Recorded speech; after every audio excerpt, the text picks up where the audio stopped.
जय हिंद दोस्तों, नए इन्फॉर्मेटिव वीडियो में आपका स्वागत है। दोस्तों ये वीडियो बहुत ही इंपॉर्टेंट है क्योंकि बीच में देखा गया था कि बहुत सारे लोगों ने जीरो बैलेंस का सेविंग अकाउंट खुलवा लिए हर बैंकों में जा जाके, क्योंकि और वो अकाउंट्स के ऊपर अब बहुत ज़्यादा कंसर्न है आरबीआई।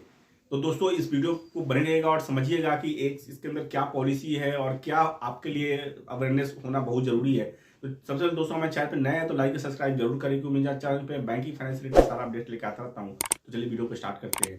तो दोस्तों बात कर रहे हैं जीरो बैलेंस सेविंग अकाउंट। बीच में देखा गया था कि कोटक महिंद्रा, आईडीएफसी, इंडसइंड बैंक, बहुत सारे बैंकों ने जीरो बैलेंस सेविंग अकाउंट का लगा दिया कि ऐप पे जाइए आधार वेरीफाई के लिए और अकाउंट खुलवाइए। तो बहुत सारे ने 5-5, 10-10 सेविंग अकाउंट खुलवा लिए जिसमें कोई पैसा नहीं रख रहा है और बैंकों के पास जो खाता नंबर और कस्टमर आईडी है वो बढ़ गई। जिससे क्या हुआ है कि आरबीआई को क्या लग रहा है कि बैंकों के पास कस्टमर आईडी तो बहुत सारे हो गए हैं लेकिन बैलेंस नहीं है। बैलेंस नहीं है तो क्योंकि बैंकों में क्या होता है, बैंक का जो मेन काम होता है वो पैसा लाना होता है और पैसा लोन के रूप में देना होता है, यही बैंक की कमाई होती है। और बैंक का दूसरा गोल ये भी देखा जाता है, कोई भी बैंक अगर अकाउंट खुलता है तो उसके अंदर कॉस्टिंग आता है। वो कॉस्टिंग कैसे होगा अगर उस अकाउंट में पैसा नहीं होगा। तो अगर मान लीजिए कि अगर किसी बंदे ने खाता खोल लिया, उसमें एटीएम, चेकबुक छप गए, प्रिंट आउट हुए, फिर कुरियर गया, तो उसमें बैंक का खर्चा होता है। तो बैंक का खर्चा कवर कैसे होगा जब तक उस अकाउंट में पैसे आएंगे। मान ले कि 1 लाख रुपए अकाउंट में आया, उस 1 लाख में से 70,000 रुपया बैंक ने लोन फाइनेंस कर दी, बीच का जो मार्जिन आता है वो बैंक इनकम करता है जो कि आपके कुरियर के, चेकबुक से और डेबिट कार्ड से उसको कवर होता है।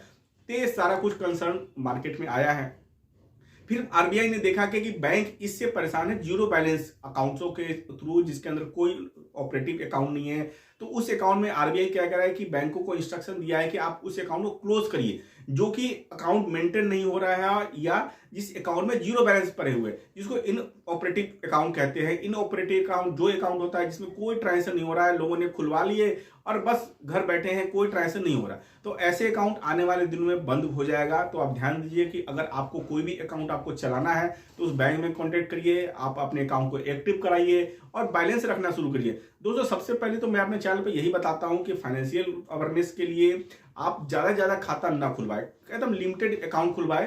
अगर लिमिटेड अकाउंट खुलवाते हैं तो उस अकाउंट में आप ज़्यादा बैलेंस आप रखेंगे तो जाहिर सी बात है कि आपको कभी भी फाइनेंशियल नीड होता है, लोन का, क्रेडिट कार्ड का, ओडी का, तो आप इजीली वो बैंक आपको दे सकता है क्योंकि उस बैंक के पास आपने पैसा रखा हुआ है। तो बैंक उस समय देखता है कि आपका एवरेज बैलेंस अच्छा आ रहा है तो आपका लोन का ऑफर अच्छा आ जाएगा, होम लोन आपको बेटर मिल जाएगा, कार लोन मिल जाएगा। तो 10 बैंकों में आपने पैसा डाल रखा है, 10-10 हज़ार अगर आपने 10 बैंकों में डाल रखा है, 10 बैंक में आपका 1 लाख रुपया है, लेकिन एक बैंक में ही 1 लाख रुपया होगा तो उस बैंक के सामने आपका इमेज अच्छा होगा और आपका बेटर फाइनेंशियल आप सर्विस उस बैंक से आप ले सकते हैं।